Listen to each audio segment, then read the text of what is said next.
মানুষ আমাদেরকে সস্তা কেন মনে করে, মানুষ আমাদেরকে মূল্য কেন দেয় না, এটা জানার দরকার আছে না নাই?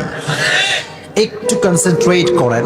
মানুষ আমাদেরকে সস্তা কেন মনে করে? দেখেন, পৃথিবীতে যত কিছু অ্যাভেইলেবল, চাইলে হাতের নাগালে পাওয়া যায়, খুব খেয়াল করে দেখবেন এগুলোর মূল্য মানুষ দিতে চায় না। For example, now I am taking the breath, এই যে শ্বাস নিলাম না, এই শ্বাসটাকে আল্লাহ তাআলা অ্যাভেলেবল করে দিয়েছেন। যে কোনো মুহূর্তে যে কোনো মানুষ শ্বাস গ্রহণ করতে পারে, বাট যেহেতু এই শ্বাস নেওয়াটা অ্যাভেলেবল, যখন তখন পাওয়া যায়, তাই মানুষ নিঃশ্বাসের গুরুত্ব বোঝে না।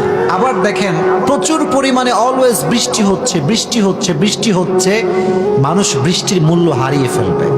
আবার যদি হঠাৎ করে বৃষ্টি শেষ, প্রখর রোদ, খালি খরা আর